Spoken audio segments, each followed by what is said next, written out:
강물도 흐른다. 기다리는 법도 뒤돌아보는 법도 없다. 허나 이 강물이 없었다면 길가에 핀 들꽃도 여름을 마중 나온 초록의 생명들도 없었을 것이다. 시간은 어제에서 오늘로 흐르고 계절은 봄에서 여름으로 자리를 내어준다. 물이 그냥 깨끗하네.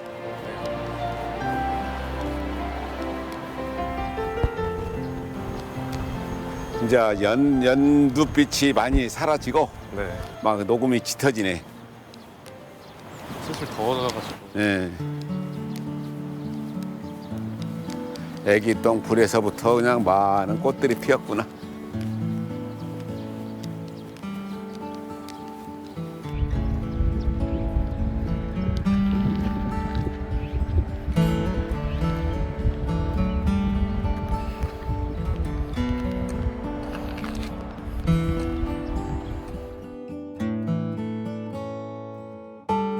예, 여기 처음 와봤죠? 네, 처음 와봤어요. 예, 여기가 바로 1914년까지는 태인현이라는 현이 있었어요. 그래서 산회 칠보 일대인데 오늘은 산회 칠보 일대에 그 동진강변에 서원도 많고 그리고 아름다운 고택도 있고 그런 이제 역사의 현장을 돌아보면서 오늘날 얼마나 많이 변천했는가 그런 것들을 돌아볼 예정입니다. 그리고 또 이제 섬진강의 물이 동진강으로 유역 변경을 해서 내려가는 것이거든요. 그런 일대를 돌아보는 시간을 갖도록 하겠습니다.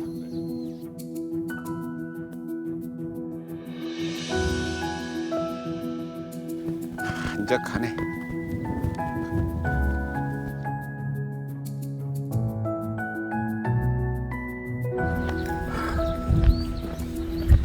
저 소나무 예쁘게 생겼죠? 네. 저런 소나무 본 적 있어요? 마을에 가면 한 그루씩은 있었던 것 같은 것 같아요. 마을에는 이제 대체적으로 한 그루가 쭉 뻗은 소나무인데 저건 이제 다복소리라고 해가지고 굉장히 그 조경용으로도 좋고 그래서 이 마을 입구에 예쁜 소나무가 있어요. 그래서 한참 눈여겨보고 갈 때가 있어요.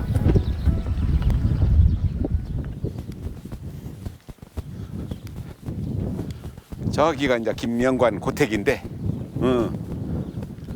되게 초가집 있는 초가집 있고 자 가면 아주 기와집이 좋은 기와집이 있어요.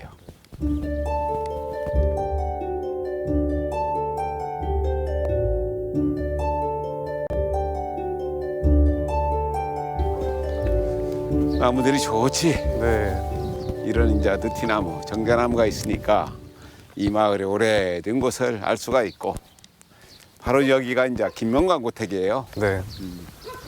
얘기를 많이 들었었던 것 같아요. 이름은. 얘기는 많이 듣고 한 번도 안 와봤구만. 네. 말로만 듣기로는 여기가 99채 방이 있다고 들어가지고 되게 기대가 많이 됐었는데. 그렇지, 99칸. 99칸. 그러니까 그 예전에 궁궐이나 절 같은 경우는 크게 지어도 되는데 민간인이나 또는 그 양반들의 집들은 99칸을 넘기면 안 돼요. 그래서 네, 우리나라에서도 굉장히 중요한 중요 민속자료로 지정된 김명관 고택이거든요. 네. 여기를 탑사하면서 오늘 시작하겠습니다. 이쪽.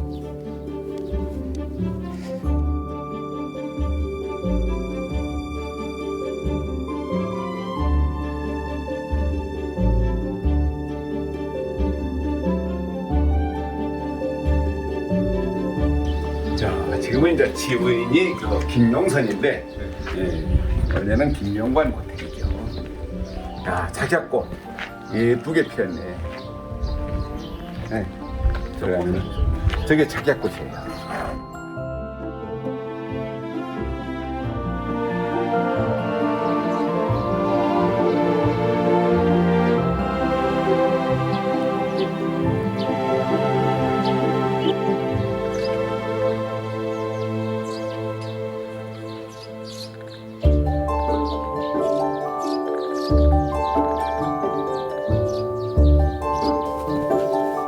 집 좋다. 이 집이 사랑채예요, 사랑채. 네. 바깥 사랑채. 그러니까 이 집의 주인이 거처하는 공간이야. 이게 여기에서 저 문을 들어서면은 안채가 있는데 거기는 안주인, 아내가 머물고 그런 공간인데 예전에는 부부가 같은 방에서 계속 사는 것이 아니고 네. 어떤 정해진 날짜만 들어가 가지고 아내를 만나고 그래서 이곳에 살면서 외부에서 손님이 오거나 그러면 이곳에서 손님을 받아 가지고 네. 술을 마시기도 하고 또는 환담을 나누기도 하던 공간. 그래서 바깥 주인이 머물던 공간이 바로 이 사랑채예요. 예쁘죠? 네. 그럼 건물이 가장 큰 건물인가요? 그렇지. 굉장히 큰 건물이지 여기가. 그 당시에 벼슬을 많이 하거나 그런 사람이 아니고 부자였었어요. 김명관이라는 사람이 정조 때 10년간에 걸쳐서 지은 집이 바로 이 김명관 고택이에요. 한번 그 앉아볼까요 가서? 네.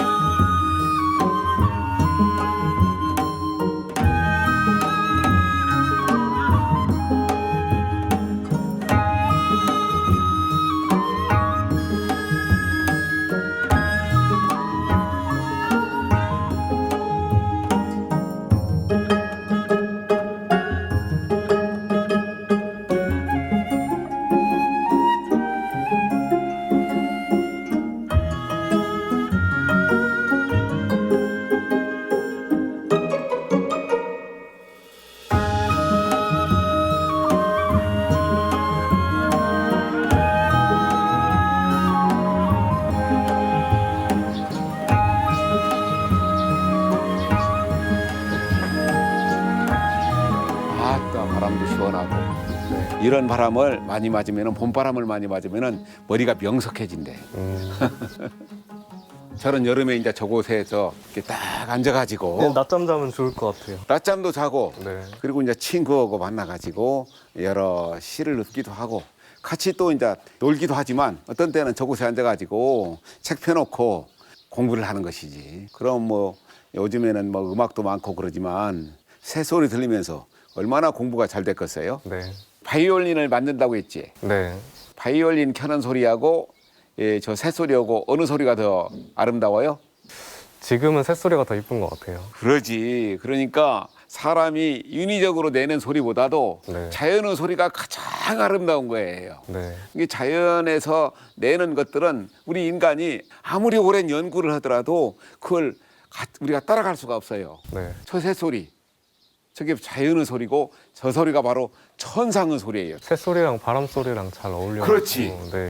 바람소리, 새소리. 그래도 오래된 집이긴 하지만 아직도 그 품위가 느껴지는 것 같아요. 그러니까 정조 때 지어진 집인데 지금도 그 모습이 별로 변하지 않아 가지고 그 옛 모습이 그대로 남아 있기 때문에 우리나라에서 그러니까 중요 민속 자료 26호라면은 굉장히 그 앞선 그러니까 중요한 집이 바로 이 집이에요. 여기가 사랑채면은 여기 앞에 건물은 어떤 건물인가요? 저 앞에 건물 이 집에 모슴들, 노비들 그런 사람들이 살았던 공간이에요. 저곳에 살면서 이제 주인들을 갖다 뒷바라지도 하고 그래서 이제 저런 곳에는 이제 농기구 같은 것도 쟁여놓기도 하고 잠을 저기서 자고 하면서 그 일을 거들었던 사람들. 그리고 이제 또 경상도나 충청도의 양반집에 가서 보면은 굉장히 위험을 표시하고 있는데 이 집은 이 일대에서 굉장히 부잣집이었거든요. 네. 부잣집이면서 그러면서 양반의 위험이나 그런 것이 없고 아주 잘 지어진 살림집 그런 집으로 지어져 가지고 우리나라 주택에서도 아주 중요한 위치를 점하고 있는 것이 김명관 고택이에요. 자, 그러면 안채로 들어가 볼까요? 네.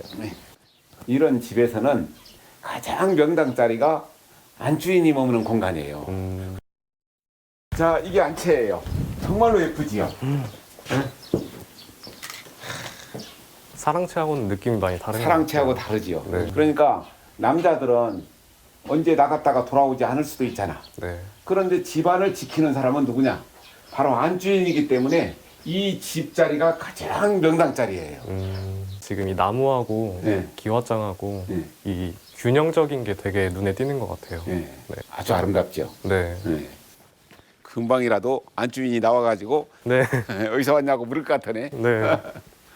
자, 봐봐요. 여기는 바로 공간이고 여기는 이제 방이야 이게. 아. 여기를 보면은 이렇게 방이 있죠. 네.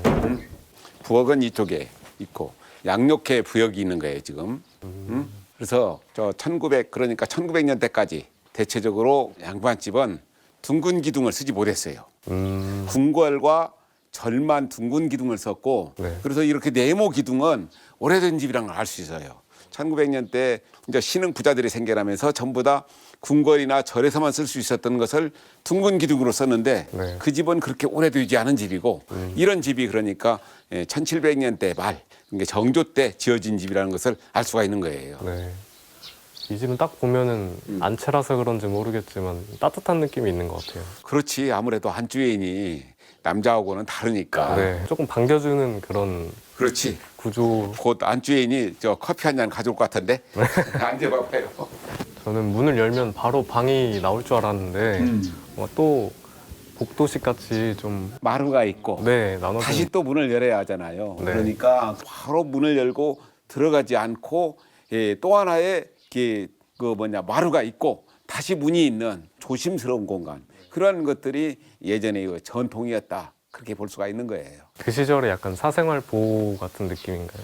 그렇지 오늘날 또 그 사생활 보호네. 네. 예, 그러니까 옛 사람들의 지혜라고 볼 수가 있는 거예요. 네. 문 하나 하나가 네.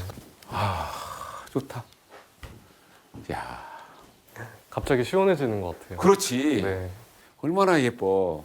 여기에 탁 앉아 있으면은 딱 앉아가지고 바라보면은 자기야 꽃도 있고 또 저 담 너머 또 다른 집이 있고 네. 이렇게 앉아 있으면은 뭐 세월 가는 줄 모르지 않겠어 이게? 네. 예? 예전에도 그러니까 양반으로 태어났으면 살아가는 것이 참 편했을 것 같고 맞아요. 종으로 살면 태어났으면 맨날 죽는 날까지 바쁘다 갔을 것 같아. 네. 정말로 예쁘다 분들.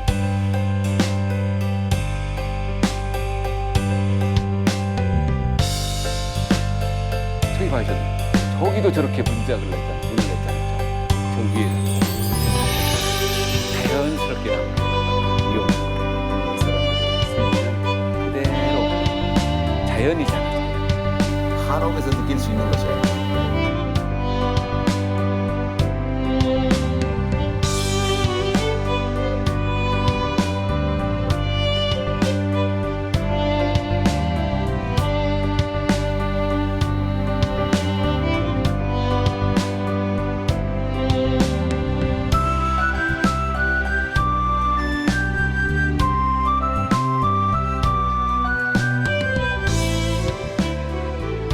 자, 부엌을 한번 들어가 볼까요?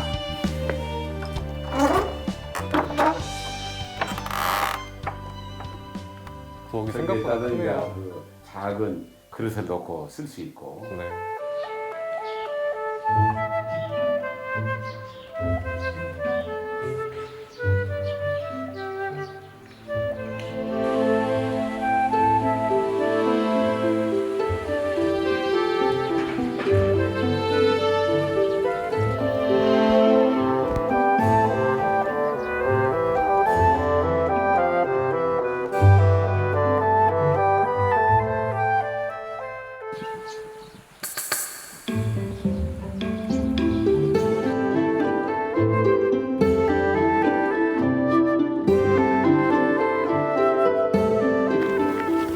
이렇게 이제 물이 흐르고 강물이 흐르고 네. 옆에 넓은 들판이 있으니까 네. 이렇게 이제 큰 부잣집이 만들어진 거야. 이게. 네. 여기 땅이 대부분 집주인 땅이었을까요? 그러지 아무래도 이게 저기 너무 좋았을 것 같은데요. 할 수 있고 오른쪽엔 물이 있고 그러지 왼쪽엔 대산 산이 임수. 있고. 네. 여기다 자리 잡은 것이지 그러니까 네.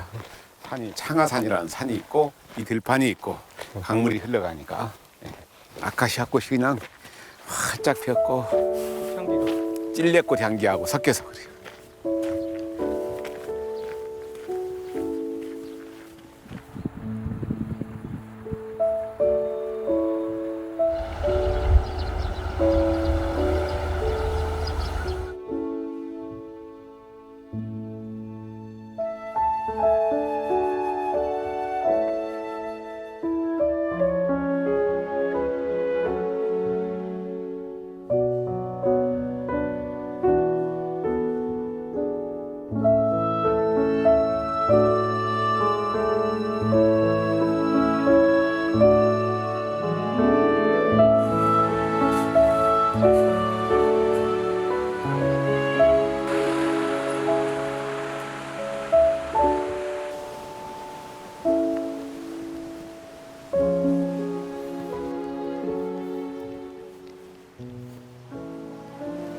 수력발전소. 보통 발전소라고 하는데 네. 발전소 같은 경우는 물이 막 엄청 떨어지거나 뭐 댐에서 뭔가 있거나 그런데 지금 보이는 거는 제 꼭대기쯤에 기둥 같은 게 2개 정도 보이는데 예. 저건 어떤 용도인가요? 예, 그리 물이 내려오는 것인데, 그러니까 호남 평야 사람들은 잘 살았을 것이다 생각하지만 물이 동진강하고 만경강이 있지만 사실은 천수답이라 물이 부족했었어요. 네. 일본인들이 우리나라를 점령하고 1920년대 25년 무렵에 이 섬진강 물을 막아가지고 물을 갖다가 이 동진강 호남 평야로 내려보낸 거예요. 그럼 원래 물 같은 게 없었는데 저걸 만들어서 이제 물이 풍족하게 된 건가요? 이 섬진강 물을 산을 뚫어 가지고 터널을 만드는 거예요. 그 우리 섬진강 물이 터널을 통해 가지고 이 동진강으로 내려오게 만든 거예요. 유역 변경이라고 그래요, 그것을. 그래서 이게 섬진강 수력 발전소가 생기고 그리고 호남 평야가 기름진 들판이 됐다. 그럼 이 물이 어디까지 내려가는 건가요? 이게 동진강이 김제 만경 평야를 다 적시고 호남 평야를 적시고 옛날에는 그 봉진면에서 새바다로 들어갔는데 지금은 새만금이 만들어졌잖아요. 네. 그래서 저쪽에 그 새만금 방조제 거기에서 새바다로 들어가요. 아,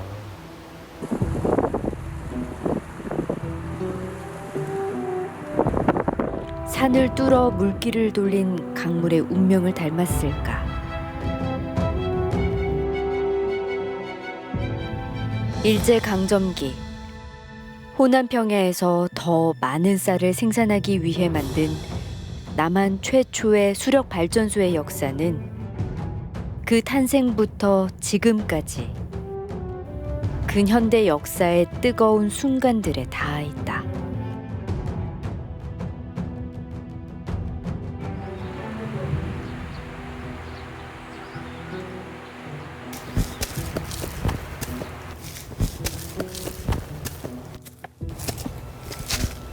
칠보 충원탑이다.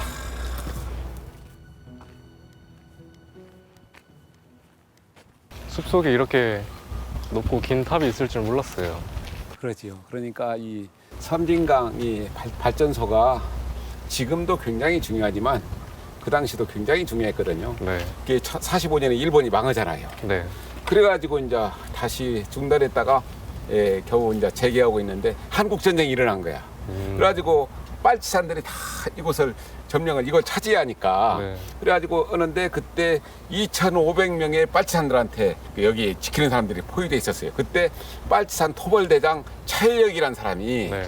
불과 사람도 얼마 데리고 오지 않았는데 거기에서 아주 기묘한 작전을 펼쳐가지고 2,500명을 갖다 쫓아내게 해가지고 여기서 했었던데 굉장히 중요한 전투가 벌어졌던 데가 바로 이곳이에요. 저기 이름을 보면은 몇 분 안 계신 것 같은데 어떻게 2,500명을 물리치고? 그러니까 그 전조등을 밤에 네. 막 켜고 가다가 다시 뭐 되돌아오니까 사람들이 진짜 많은 줄 알았대. 아, 이게 어떤 면에서는 뭐 그 이순신 장군이 네. 임진왜란 때 불과 몇 척을 가지고 일본군 많은 배를 했었던 것처럼 네. 그런 아주 작전을 잘 펼친 것이지. 대단하네요. 예. 그럼 그만큼 여기 칠보 수력발전소가 그만큼 중요했다는 얘기네요. 그러니까 이 전기라는 것들이 엄청난 사람들한테 필요한 것이잖아요. 네. 그러니까 이걸 빨치산들도 이 토벌대들도 서로 이것이 손상되게 되면은 여러 가지로 불이익이 있으니까 여기에 따른 포탄도 떨어뜨리지 말자. 네. 그리고 서로 협의를 해가지고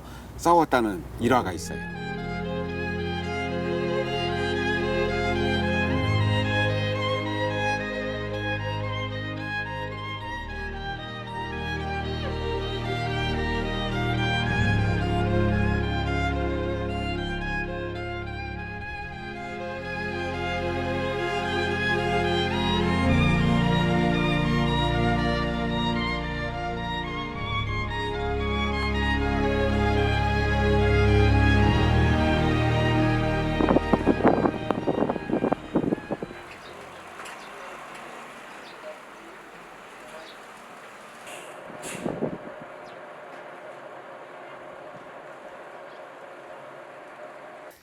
효성, 효자, 효녀할 때 효자. 송현섭이라고 예전에 국회의원을 지냈던 사람인데 이분이 이제 그 어머니에 대한 효성이 지극해가지고 이 노래비를 세우면서 100세를 넘었으면 좋겠다 했는데 102살에 돌아가셨다고 그래요. 네.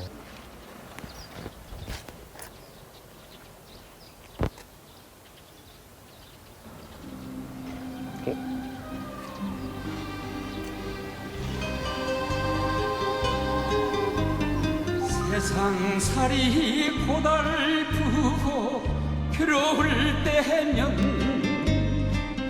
마음은 달려가네 어머님 품속으로 사랑스런 눈빛으로 나를 보며 두 손으로 안아주었죠.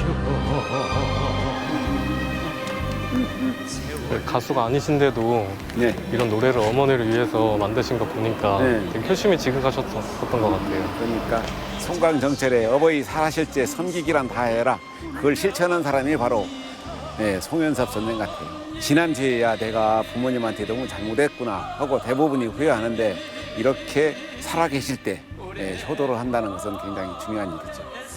이분이 12, 13, 14대 국회의원도 지냈고 교육 사업도 많이 했지만 많은 사람들한테 도움을 줬어요. 우리 허성 씨는 부모님이 돈 많이 벌어가지고 부자 되라는 얘기 해요, 안 해요?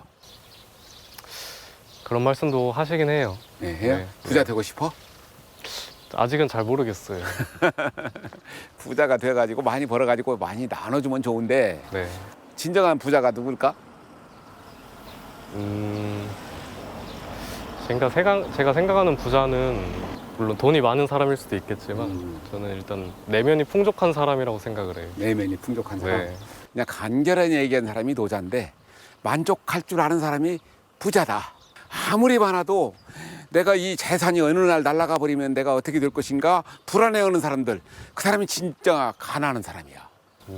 그러니까 돈 100원만 있어도 행복한 사람은 행복한데 뭐에 쪼가 있어도 더 벌려고 하는 사람은 매일 부자해, 가난해. 그러네요. 만족한다는 거. 네. 그러면서 내가 가진 것을 남한테 나눠줄 수 있는 사람, 그 사람이 바로 진정한 부자예요. 네. 앞으로 부자가 돼가지고 정말로 많은 사람들한테 나눠주는 삶을 살았으면 좋겠어요. 네. 내가 가끔 신문에 볼게. 허성 씨가 돈 많이 벌어가지고 나눠주는가 안 벌어주는가? 저도 항상 기억할게요. 그래요.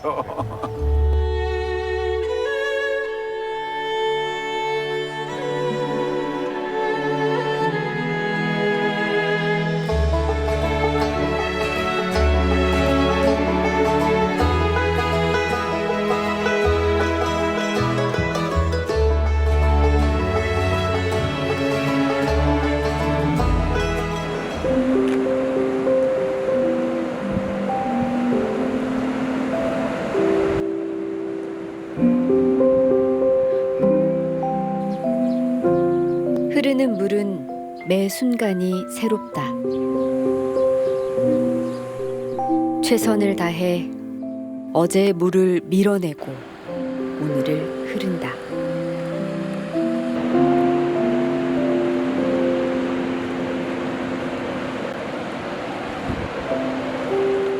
낮은 곳으로 흐르는 것이 강의 숙명이지만 새로움이 더 이상 오지 않을 때 강은 그 생명을 다한다.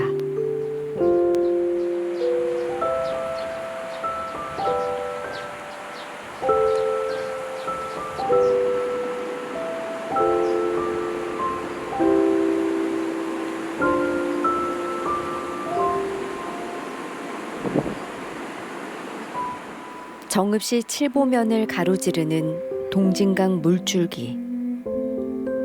그 곁에서 긴 세월 묵묵히 자리를 지켜온 나무들이 늘어서 있다.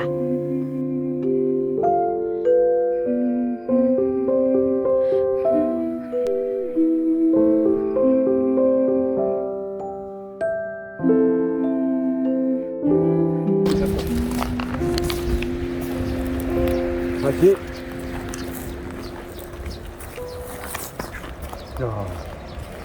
헤아름에서 약간 모자란 20cm 정도 모자란 대단하네. 야, 어떻게 이 강변에서 이렇게 오래 살았냐. 그거 참 신기하다. 노란해. 이 나무님 신기합니다. 헤아름에서 이만큼 모자라. 네. 5m가 되다니. 그러니까 이 사람은 100년도 못 살거든. 이 말하자면은 몇백 년을 살면서 이렇게 사람들한테 이로움을 주는데 우리는 나무를 갖다 하찮게 여기는, 자연을 하찮게 여기는 경향이 있어요. 이런 나무를 봤을 때 저희가 만드는 나무도 되게 오래되고 크고 해야 되거든요. 그래서 제가 처음 봤을 때는 어떤 좋은 재료로 딱 보이거든요. 아, 이 나무도? 네. 야. 이 나무는 소리가 어떻게 날까? 아. 저 나무는 소리가 어떻게 날까? 어. 이런 생각이 들거든요. 똑같이 만들어도 나무에 따라서 소리가 달라요. 아, 그렇구나. 네. 그래서 궁금하기도 하고 신기하기도 하고 그렇죠.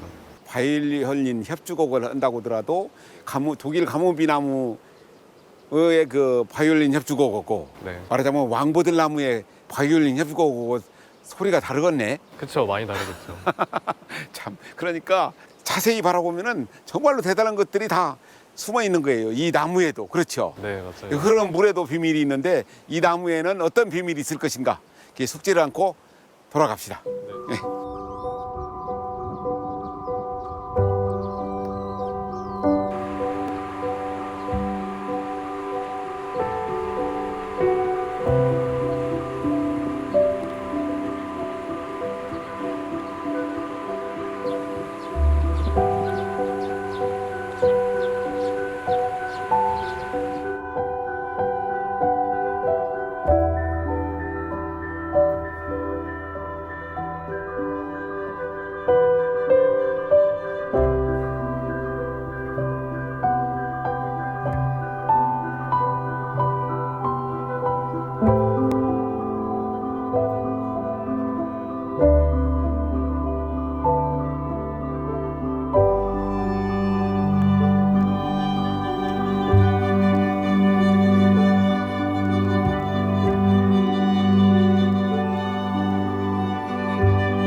안녕하세요. 피양경이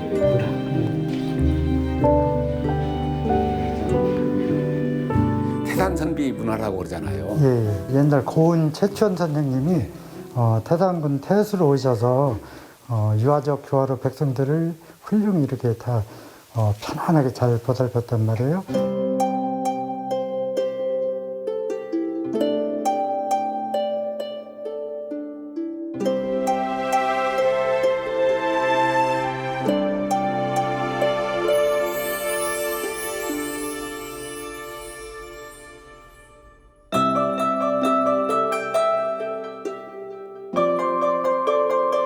칠보하면 대부분의 사람들이 7가지 보물이 있어서 칠보냐 그런 얘기를 늘 하거든요. 칠보가 7가지 보물이 아니고 자랑이라 이렇게 7가지 자랑. 예, 칠보라는 이름 자체가 일제 강점기 1914년에 지어진 이름이기 때문에 꼭 보물이 있어서 칠보라고 한 건 아니에요. 그래서 우리 7가지 이제 자랑을 뽑아놨는데 그 중에 가장 대표적이라고 할 수 있는 것이 우리나라에서 가장 먼저 지방자치를 실시했던 향약의 1번지라 이렇게 얘기할 수가 있죠. 그래서 이 향약 정신에 의해서 이쪽의 문화나 이런 풍습이 그대로 이어져 내렸다고 볼 수가 있죠. 또 우리나라 가사문화의 효신 상춘가곡이 여기서 지어졌죠.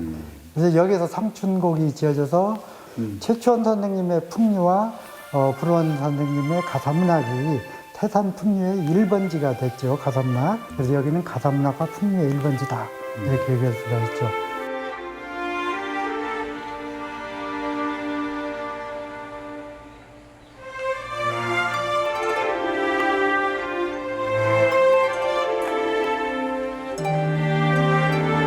불원 정국인 선생님이 여기에서 홍진에 묻힌 분내 인해생이었다 아니고 옛사람 풍류랄 미칠까 못 미칠까. 최초원 선생님의 그 풍류놀이에 나도 미치고 있느냐 못 미치나 하면서 상춘곡을 시작하는 거예요. 그래서 여기가 의미가 아주 깊은 곳이에요. 상춘곡 들어봤어요, 안 들어봤어요? 못 들어봤어요. 못 들어봤어요? 네. 일찌감치 유학을 나가서 몰랐는가? 네. 그 여기가 봄에 경치를 완상하면서 명리 다 버리고 시골에 낙향해서 마음속으로 흩은 생각 아니하니까 사나이 사는 백년 행락이 이만하면 만족하지 않겠는가 이런 것을 노래로 쓴 것. 한글이 생기고 우리나라에서 첫 번째 가사를 지은 것이 우리 상춘곡이에요. 그래서 여기가 배경지가 되고 옛날에는 여기가 강이었었고 저 앞에 보면 고은 최초원 선생님의 유상곡수터 흐르는 물에 술잔을 띄워놓고 시 한 수 없고 술 마시고 이런 행위를 통해서 한시문학과 시가문학을 이 지역에 자연스럽게 파생을 한단 말이에요. 그러니까 이 태산이라는 것이 태산 군수를 지냈던 사람이 우리나라의 아주 이름났던 시인이자 문장가인 고운 최치원 선생이거든. 네. 풍류의 그 말하자면 우리나라의 가장 시조라고 볼 수 있지. 어떤 의미에서는 그것이 만들어진 것이 바로 여기에요. 그래서 태산이 태인 오늘날. 예. 그러면 이제 무성서원으로 갈까요? 예. 예, 가보죠. 바람도 선선하고 좋습니다. 예.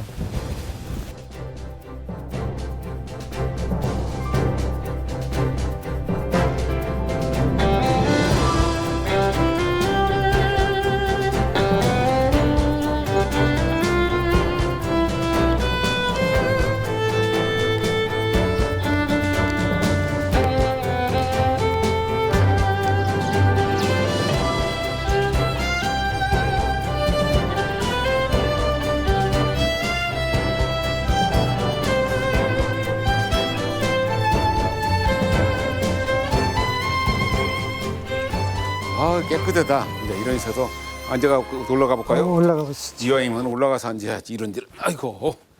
자, 우리 그 허성 씨는 우리나라 최초의 서원이 어디인지 모르겠네. 네, 잘 모르겠어요. 묘지 영주에 가면은 소수서원이라고 있어요. 소수서원. 예, 주세붕 선생이 안양 선생을 배양하기 위해서 만들었던 것이 우리나라 최초의 서원이고, 그다음에 1,000원짜리에 실려 있는 사람이 얼굴이 누구예요? 결국 이 그건 율곡이 선생은 5,000원. 아, 퇴계 이황 선생이 1,000원인데, 퇴계 선생을 모신 서원이 도산서원이고, 제자를 모신 병산서원이 유성룡 선생. 그러면서 우리나라의 9개 서원이 유네스코가 정한 서원인데, 그 중에 한 곳이 무성서원이에요. 최치원 선생을 모신. 고은 최치원 선생님이 여기서 훌륭하니 백성들을 유아적 교화로 잘 보살피니까 백성들이 어버이와 같이 섬겼다 이 말이에요. 그분이 함양군수로 가나시니까 이 뒷산 월연대에다가 사당을 줬어. 살아 계실 때 제사 지낸 생사당. 그래서 이 생사당이 불원 선생님의 이 향약당 자리에 1483년도에 옮겨와요. 그러면 서원이라는 곳은 사당과 서당이 함께 있는 것을 서원이라고 그래.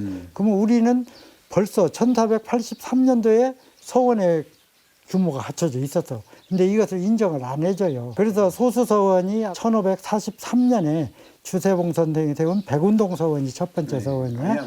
예. 그래서 우리는 어떻게 보면 1483년도를 잡아야 하는데, 제가 유네스코 세계문화유산 등재시킨다고 할 때 계속 이걸 어필을 했는데 인정이 안 돼. 그래서 어떻게 됐느냐, 1615년에 신숙지의 증손자인 신자면감이 퇴인 현감을 했어요. 그래서 그분이 최치원 선생님만큼이나 백성들을 사랑했어. 그래서 그분의 생사당이 또 퇴인회가 있었어. 그래서 최치원 선생님 생사당과 신잠 현감의 생사당을 1615년에 합사를 해가지고 태산서원으로 처음에 시작을 해요. 그래서 인정이 1615년으로 됐다가 1696년도에 무성서원이라는 이 사액을 받고, 그래서 굉장히 중요한 서원 중에 하나가 바로 여기인데, 서원은 오늘날로 얘기한다면은 사립대학이라고 볼 수 있어요. 사립대학. 향교는 지방에 있는 군립 고등학교 쪽에 거기에서 공부를 해가지고 이곳에서 공부를 하고, 그리고 이제 너무 그 힘들고 피곤할 때는 저 누각에 가서 쉬는 거야. 네? 그리고 이제 제일 중요한 공간 저기에 이제 최치원 선생이나 아까 신잠 선생이나 그런 분들의 입회를 모셔놓고 제사를 지내는 공간이 제일 중요하고, 그리고 이곳에서는 또 책도 만들었어요. 그래서 서원이라는 공간이 굉장히 중요한 공간이에요. 그 우리 무성서원의 특징, 과거 시험을 보고자 하는 자는 이곳에서 공부할 수 없으니 다른 곳에 가서 공부하라. 원교로 막았어요. 철저히 자기 내면의 수양을 쌓고 지역사회의 성리학을 전파하면서 사람답게 사는 공부만 했던 거. 그래서 여기서 과거 시험 본 사람이 하나도 없어요. 또 하나는, 다른 서원은 절과 같이 한적하니 경관 좋은 데 잡았는데 우리는 마을 안에, 마을과 함께하는 서원이야. 옥산서원 같은 경우 경치가 아주 빼어난 곳에 세웠는데, 여기는 진짜 경치가 어디 봐도 그렇게 내놓을 만한 것이 없어요. 솔직한 얘기로. 이게 뭐냐면 아까 저기서 말했던 우리나라 지방자치를 가장 먼저 실시했던 향약 정신, 마을과 이렇게 항상 공생 공동. 하나는 여기가 이제 건물 규모도 작고 이렇게 하지만 사람이 들어오면 굉장히 편안한 느낌을 인간 중심의 서원이라 그 다른 데는 건물이 너무 커서 사람들이 중압감을 가져. 근데 우리 서원이 이렇게 탁 튀어서 저 호남정맥을 바라보고 마음이 편안해진단 말이에요. 그 또 하나는 뭐냐면 저기 오면 병호창의 기적비라고 있어요. 이것은 1905년도에 을사늑약일 체결되면서 우리나라를 송두리째 일제에 뺏겨버리잖아. 그때 면함 최익현 선생님이 이곳에 낙향하셔서 의병을 창의하는 거예요. 그걸 우리 우성서원에 하셨어. 그래서 나라를 찾고자 이렇게 목숨을 바칠 수 있는 호국서원이라 이렇게 얘기했어요.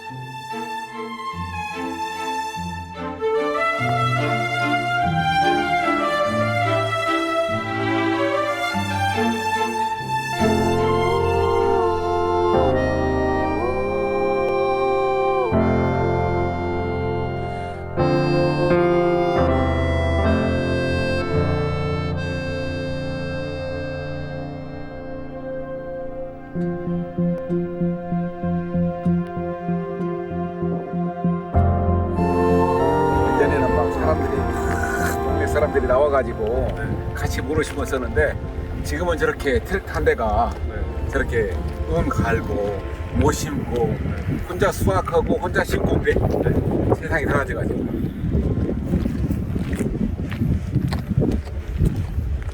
모내기 하는 거 본 적 있으세요? 영상으로는 예전에 할머니들이 이렇게 허리 굽혀가면서 이렇게 그거 한 번도 모를 심어본 적이 없겠구나. 네, 없어요. 그런 걸로는 봤는데 요즘에는 항상 저런 기계로 심는 것만 보니까 네. 네. 그러니까 그때는 전부 다 마을 사람들이 총동원돼가지고 네. 내가 내일은 누구네 집에 가서 모를 심고 올해는 그 사람이 우리 모를 심고 네. 전부 다 정해지거든. 그래가지고 그걸 갖다가 같이 더불어하는 걸 울력이라고 있었어요. 울력. 같이 도와가지고 네. 협동해서 일을 한다. 그런 울력이라는 풍습이 사라져버린 거야. 이게 울력. 이게 이제 우리 민족의 정말로 좋은 풍속이었었는데 사라져버렸다는 얘기지. 새참 새참. 그때 새참 먹을 때 누구나 지나가는 나그네 있으면은 와서 밥 먹고 가라고. 그럼 잘 먹고. 그런데 요즘에는 뭐 새참 풍경도 사라져버리고 네. 지금은 뭐 이러는 사람들도 짜장면 불러다 먹지 그 밥을 해다 먹는 경우가 크게 드물거든요 지금. 그렇죠. 네.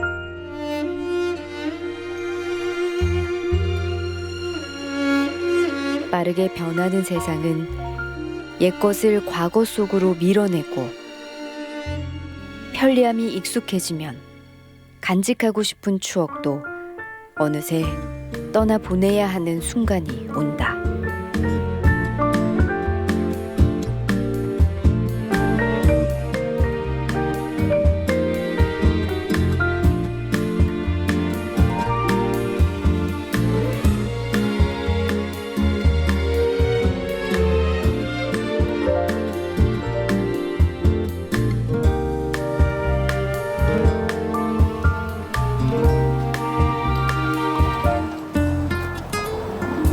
이름이 특이하지?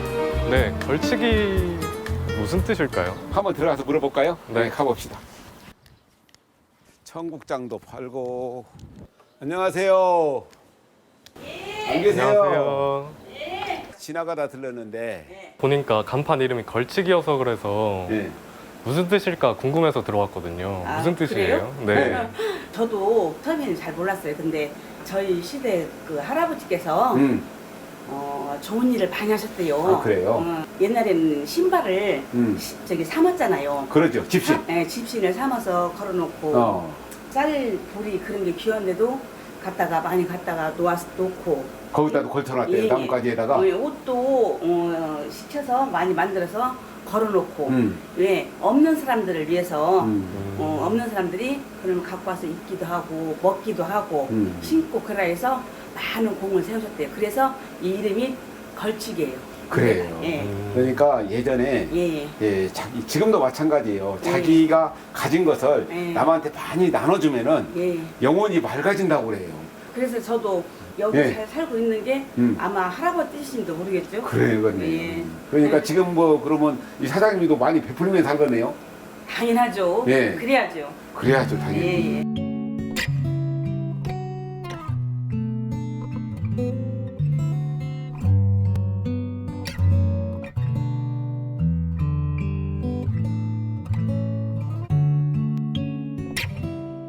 그러니까 갈 때는 아무것도 안 가져가거든. 맞아요. 있는 거 다 나눠주고 나중에 1,000원짜리도 못 가져가잖아요. 그렇죠. 있는 1,000원도 남한테 나눠주고 가면 좋은 일이잖아요. 당연하죠. 예, 그런데 그래야지. 자식한테만 주려고 하다가 보니까 여러 가지가 문제가 생기죠. 좋은 조상님을 모시고 계시네요. 좋은 조상님이. 저도 나중에 자라는데 지금은 정말 뿌듯한 마음이에요. 그래요. 예. 그러니까 세상 사람들이 할아버지처럼 있는 것을 나눠주고 그럼요. 그러면 얼마나 좋은 세상이 되겠어요. 그래야 돼요. 예, 그래야죠. 예. 예, 그런 세상을 만드는데 우리 전부 다 일조합시다. 알았지? 네. 예, 나눠주는 거야. 예, 예. 고맙습니다. 아이고, 고맙습니다. 예. 사실 여기를 저희가 아버지랑 드라이브 겸 진짜 몇 번 왔다 갔다 네, 했었거든요. 네, 네. 그럴 때마다 아버지 왜 하필 이름을 걸치기라고 지었는지 진짜 궁금했었거든요. 저희 서로 쭉쭉 해보면서 뭔가 다른 뜻이 있을까 생각을 했었는데 진짜 뭘 걸쳐놔서 그렇지. 걸치기라는 뜻이 있었어요. 그냥 걸쳐도 그냥 걸친 것이 아니고 예, 많은 그 어려운 사람들을 위해서 옷이며 쌀이며 양식을 걸쳐놨다니까 얼마나 대단해요. 그러니까.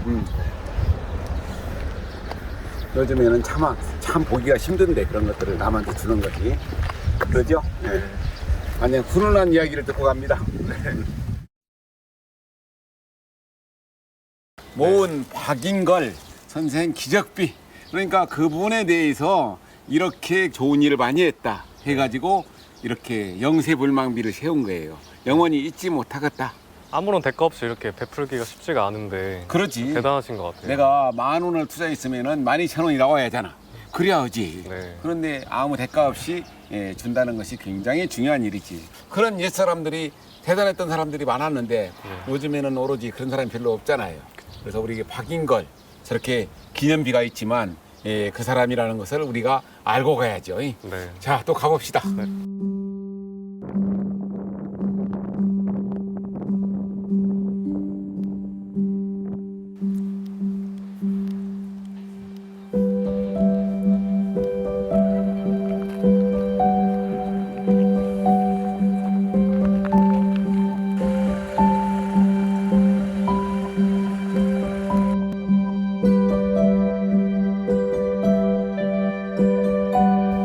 예쁘던데요. 이뻐요? 네. 너무 많으니까.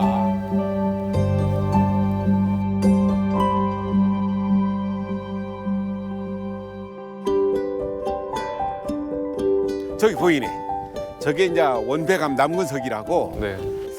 남자의 성기 모양은 조각한 건데 이 마을에 살던 박인걸이라는 사람이 마을의 번영을 아까 그 걸치기 박인걸이라는 사람이 한 300년 전에 이 마을의 번영과 다산, 예전에는 자식을 많이 낳아야만이 농사도 짓고 그랬잖아요. 네, 맞아요. 다산의 풍요를 위해 가지고 이곳에다가 이렇게 남근석을 세웠는데 여기가 이제 자손이 귀한 집안이나 또는 그 아이를 갖지 못하는 여자가 와가지고 이 남근석에다가 4번을 절을 하면은 아들을 낳는다 하는 속설이 있는 것이 바로 이 원배감 남근석이에요. 네. 제가 독일에 있었을 때는 뭐 사람 다비드상이라든지 뭐 그런 알몸의 주제로는 그래도 좀 봤었는데 네. 이런 거는 처음 본 것 같아요, 한국에서. 네. 네. 우리나라가 특히 이제 네. 가난해서 그랬는지 또 의침을 당해가지고 자식이 귀해서 그랬는지는 몰라도 네. 특히 전라도 일대에 이렇게 평야가 넓기 때문에 타산과 풍요를 위해서 이렇게 남근석이나 장선을 많이 세웠어요. 네. 여기다가 또 꽃을 이렇게 달아놨네. 독일에서는 못 봤다고? 네, 못 봤어요. 근데 사실 지금 보면은 조금 민망하거든요. 네. 근데 300년 전이라고 하셨잖아요. 네. 근데 그때가 좀 유교 사상이 좀 중요하지 않았나요? 그렇죠. 근데 그때 당시에도 이게 조금 괜찮았을까요? 그것은 우리나라가 사실 농경사회잖아요. 농자 천하지 대본. 무조건 농사를 지어야만 먹고 사는 거예요. 네. 그러니까 우선 뭐 국가가 힘이 있으려면은 그 당시는 농사밖에 없어요.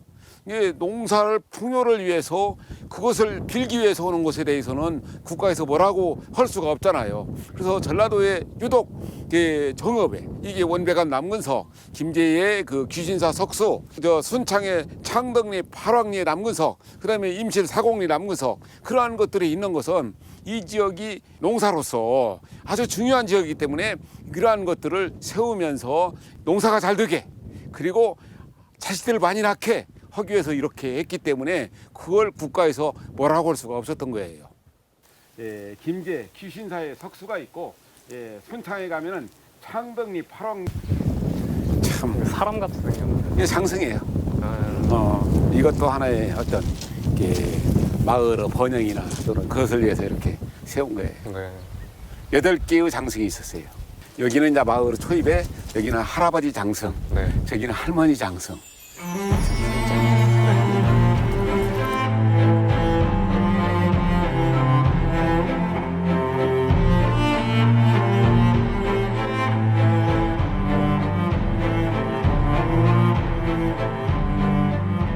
이렇게 마을 입구에서 이 마을의 번영과 풍요를 위해 가지고 비바람 눈보라 맞으면서 저렇게 서 계시잖아요. 네. 할머니 할아버지가. 그래서 우리 민족이 어떤 자기들의 삶도 중요하지만 결국은 후손들 전부 다 그 후손들을 위한 마음 그런 것들을 가지고 이제 이 석수쟁이들이 돌을 깎았잖아요. 네. 후손들이 잘 살기 하기 위해서 이렇게 자기들의 정성을 다해 가지고 아름다운 어떤 장승을 남겨놓은 것이 우리들의 문화유산이 지금 돼 있잖아요. 네. 장승을 보면 그 마을 분위기가 좀 보이는 그렇죠. 것 같아요. 네. 네, 특히 이 마을에 이 장승이 이렇게 많아요. 그래서 우리가 문화재를 왜 사랑해야 하는가, 그리고 왜 보존하고 우리 후손들한테 남겨줘야 하는가, 이런 것들을 보면 알 수가 있는 거예요.